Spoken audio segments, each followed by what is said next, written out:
आज आपण बॅकअप केलेला रिकवर कसं करायचं हार्ड डिस्क ते शिकत आहे. मागच्या वेळेस आपण जे बॅकअप केलेला होता, जो इथे आपण एक इमेज मारून ठेवला होता एक सॉफ्टवेअरचा, तो आपण यावेळेस रिकवर कसं करायचं ते शिकत आहे. सगळ्यात आधी जो रिकवर करायचं जो हार्ड डिस्क आहे आपण एक्सटर्नली ॲड केला आहे. इथे तुम्हाला शो होतोय डिस्क 1 डिस्क 0. डिस्क 0 मध्ये आपण बॅकअप घेतलाय आणि डिस्क 1 मध्ये आपण तो इमेज रिकवर करतोय. तो आपण ॲक्रोनिक्स ट्रू इमेज 2014 मधून करत आहे. आपण ॲक्रोनिक्स 2014 ओपन केलाय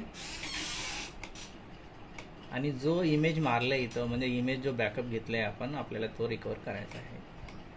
तर मला इथलं करायचं आहे PD थर्मल प्रिंटरचा. याला सिलेक्ट करून मी रिकवर करतोय. रिकवर ऑप्शन गेल्यानंतर स्विच टू डिस्क मोड करायचं जेणेकरून आपले डिस्क शो होतात. इथे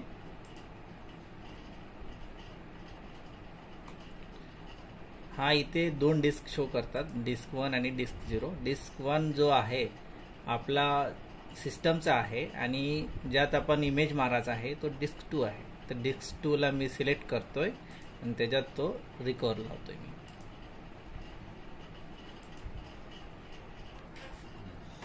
हे थोडा कॅल्क्युलेटिंग करायला थोडा वेळ घेतोय, तो त्याचा डेटा पूर्ण कॅल्क्युलेट करतोय.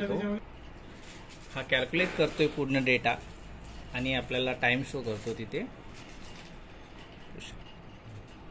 इथे आपल्याला म्हणजे तो 44 GB चा आहे, 56 GB चा आहे. तो आपल्याला 1 घंटा 32 मिनिट दाखवतोय.